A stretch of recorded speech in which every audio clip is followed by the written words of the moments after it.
Okay, we came over to our afternoon project. We're pouring this wraparound front porch right here. Goes back about 10 feet from that corner. 6 foot wide, 6 foot to 8 or 9 feet wide there. The challenging part here is this wall stopped about 6 inches lower than our normal process.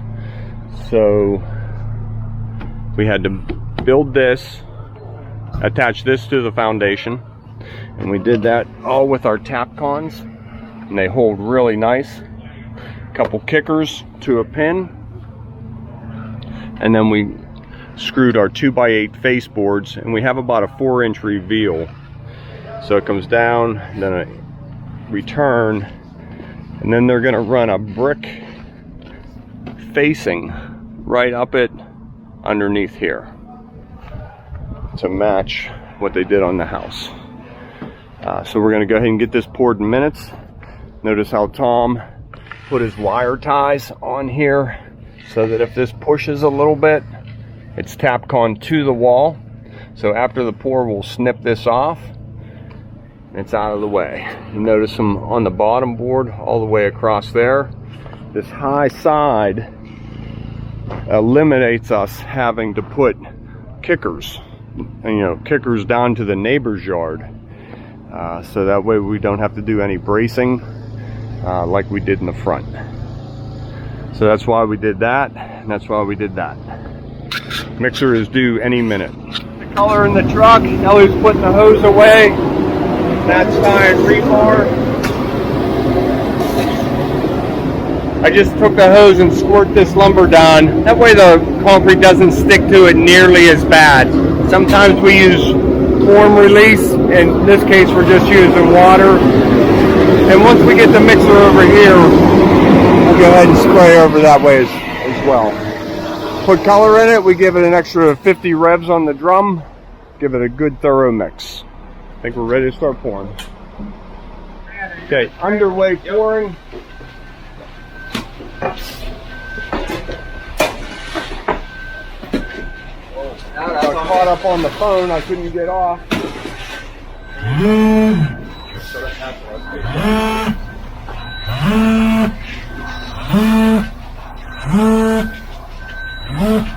A lot of pressure, I'm not going to do a lot of vibration on it.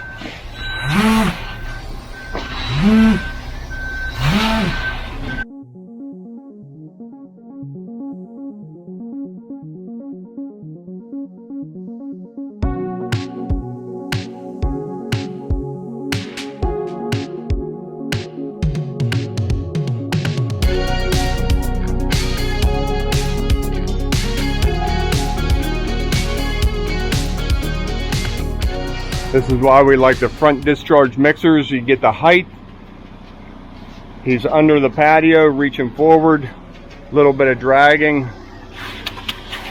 We got the whole thing poured. Hard part's over. Provided this ladder doesn't fall. Provided the chutes don't break.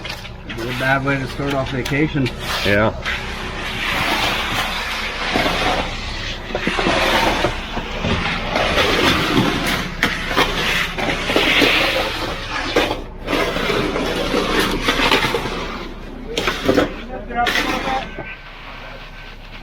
Okay, just a little bit more. It's kind of high in here. We're going to hold them up right there. And go ahead and get this straight edged. You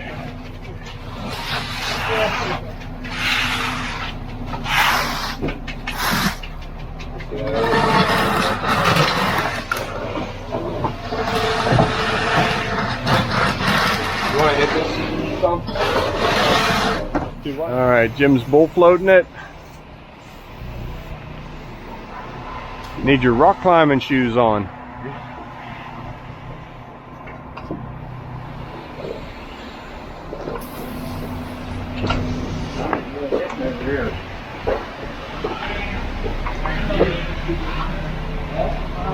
Good. Looks nice. So we'll go ahead and get this finished real quick. We have another truck coming for the back patio. I'll show you that shortly. So we're getting our easy cuts in right now, right off of this corner. Then they'll have a post coming down right on that. That'll look real nice, give us good protection off of that. We're gonna have a center cut. It's too wet right now to get it in. I can get the smaller section done, so just staying ahead of it. We had just got done pouring, mixer's still cleaning up. This stuff is going really fast. The 1B exposed with the smaller aggregate, there's a real high cement ratio in this concrete, so it really does not wait around very long. So a cut off of this corner, one cut center, and that looks real nice with the window right above it, a cut right underneath that window. So we use our deep joiners.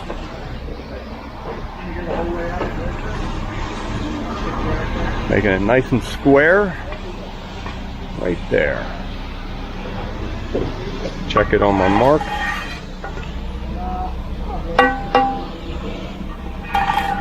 Adjust. Good.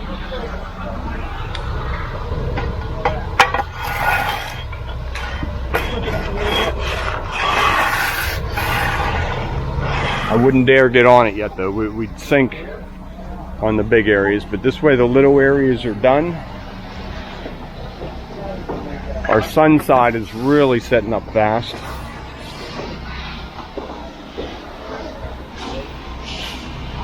So another one off the corner and center, and that's all we need. Still pretty soft. Okay. Last cut. Just getting her done.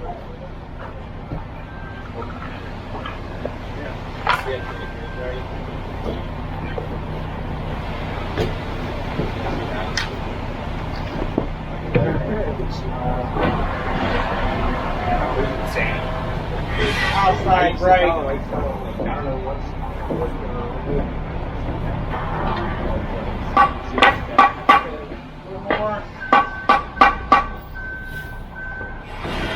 A little more. Sure.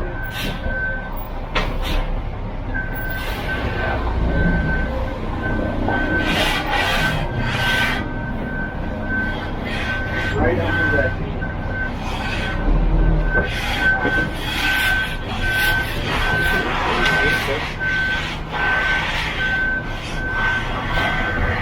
Thing I like to do, you know this pad wants to crack center. We put our cut right here, take a float, and I just help it. Open that up. Now Tom will Tom will do the same at that end. And then clean it up with a joiner. Just helps separate that underneath.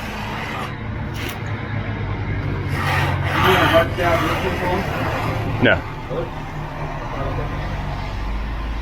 Okay, right like that. You never know it.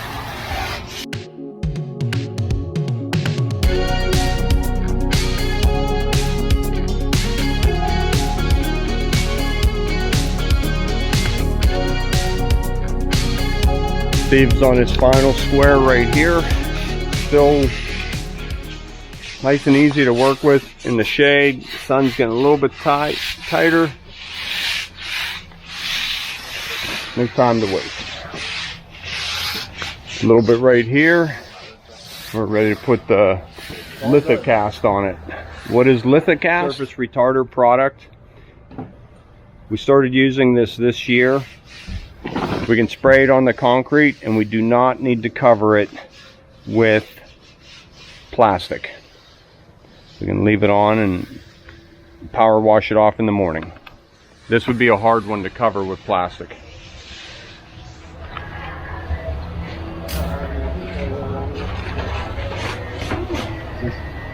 He's gonna spray it. Okay, that's how we're gonna leave it. I don't know about you, but I really like the blue. I'm gonna just leave it like that. Okay, I just ran around and put the color in the mixer, and we are going to start pouring the patio. This is just straight broomed.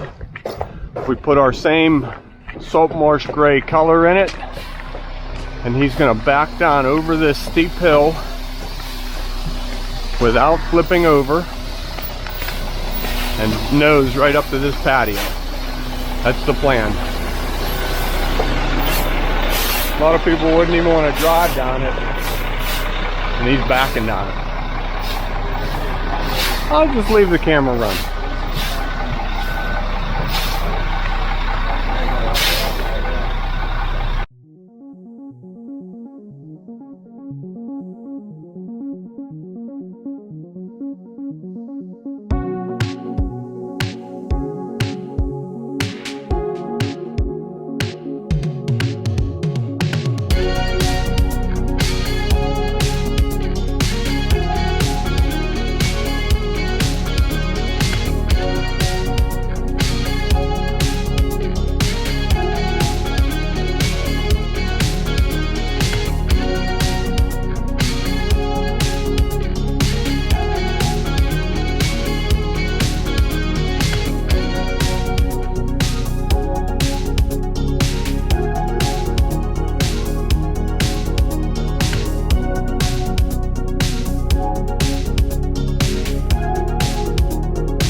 Okay, so all this is done here in the sun. We have 1, 2, 3 pads in the shade. It's still a little bit wet.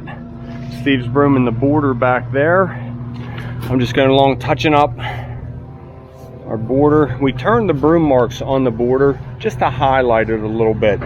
But look at the good relief we get around this post. They're wrapped with our Epifoam joint. If that wants to twist a little bit, it can. A couple minutes, we'll be brooming that. Just going along and just a couple little touch-ups. A little bit soft back there yet.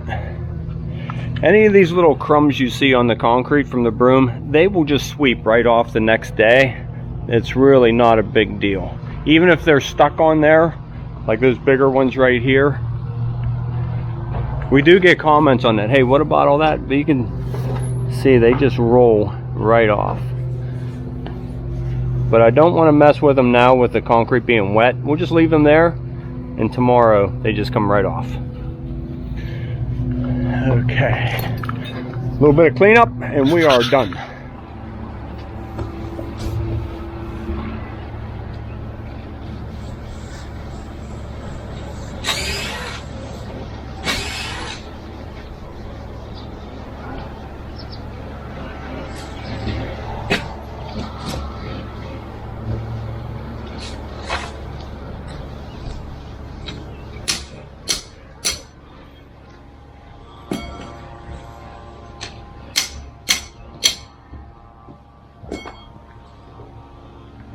Okay, so me and Easy E are back over here at this front porch. And I gotta tell you, the color combination that they picked, nice teal, green. It's gonna match that green or that white siding really well. It really helps to emphasize the green undertones in that red brick too. Obviously, I'm just kidding, and this is an exposed aggregate front porch. As you can see, we have our face cuts, and I hit those with the grinder. Just kind of hanging out, waiting to power wash it. Ran into a little bit of snafu, but we're handling it, so everything's going to be going here in a few minutes. And I just wanted to point out the retarder that is on the brick as well as the siding. If you guys saw our last video, when we used this same retarding agent on that patio, I noticed a lot of comments saying, you know, it's still on there. I went back and double checked. There's not a speck of green on that stone or siding. I got it all. It is all off. So I have complete faith that it is going to come off of this brick. So while we sit here and wait to get our water turned on for our power washer, I'll show you this real quick. Here's a screw. It's still scratching off really easy. So that tells me we're still in good shape. The cream on top isn't getting excessively hard, so just play the waiting game for right now. Okay, so we got the water on. Thanks to my Mandino over there. Let's go ahead and fire up the power washer and get started.